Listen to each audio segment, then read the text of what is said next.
In this activity, the players are concentrating on speed of pass. The defender in front is trying to win the race versus the ball each time. Notice how the players are catching the ball early, giving them every chance to transfer the ball, both accurately and at pace. Another important point for players here is to take the ball in motion. Notice how the players start flat, but still are in motion each time they take the ball.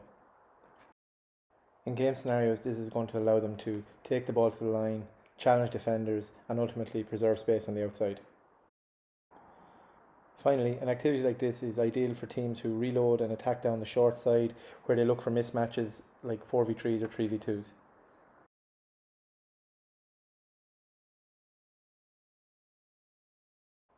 Here we see the coaches have progressed to a new activity, working on a continuous 3v2. Again, the coaches are looking for a high tempo activity, putting skills under pressure. The player in the outside channel here is key. How he communicates to the player on the ball will directly affect how well they execute each time. Players here are looking to isolate the second defender. If he sits off, they might use a quick catch and pass. If he shoots, they may use a skip pass, as we see here. Along with good execution, it's important that players are looking up and seeing a picture. Little tells like defenders' hips facing in or out, where they're looking, and if they're on their heels or on their toes, will all lead to a better decision. Remember, keep creating different pictures when working on attack to challenge players' decision-making ability. As always, the players are now straight into a game scenario.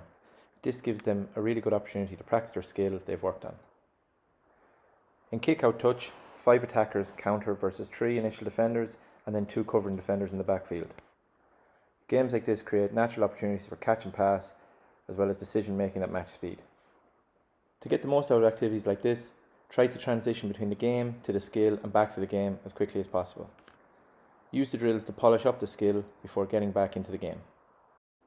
As a coach, if you found this game was either too easy or too challenging, how would you tweak the rules of this game of kick-out touch to make it more suitable to the player's ability?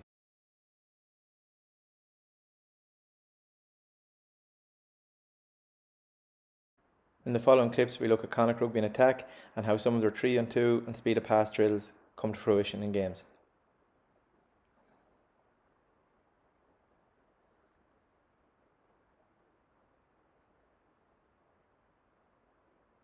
Remember, while reduced activities and drills are a great way to develop technique and skills, it is also really important to create game scenarios and play small set of games as players can test their technique under pressure.